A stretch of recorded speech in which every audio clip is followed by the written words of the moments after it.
Operation સિંદૂર વિજયોત્સવ તથા સેનાના શૌર્ય પરાક્રમના માનમાં લુણાવાડા ખાતે તિરંગા યાત્રા કાઢવામાં આવી હતી। આ યાત્રામાં સર્વ સમાજ તેમજ હોદ્દેદારો, ધારાસભ્યો તેમજ સાંસદે પણ હાજરી આપી હતી। પરંતુ લુણાવાડા ખાનપુર વિધાનસભાના કોંગ્રેસ પક્ષના ધારાસભ્ય ગુલાબસિંહ હાજર રહ્યા ન હતા।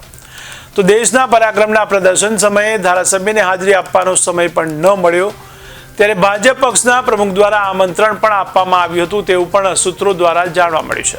ત્યારે દેશ માટે કોઈ પણ પ્રકારના આમંત્રણની જરૂર હોતી નથી, પરંતુ સૂત્રોના જણાવ્યા અનુસાર મહીસાગર ભાજપ દ્વારા આમંત્રણ માટે ફોન પણ કરવામાં આવ્યો હતો। ત્યારે વિપક્ષ દ્વારા હંમેશા સવાલો ઊભા કરવામાં આવ્યા છે। ત્યારે ઉરી સ્ટ્રાઇક હોય કે સર્જિકલ સ્ટ્રાઇક, કેટલા માર્યા, પુરાવો શું છે જેવા હંમેશા સવાલો ઊભા કરનાર વિપક્ષના ધારાસભ્યએ હાજરી પણ ન આપતા ચર્ચા છેડાઈ ગઈ છે।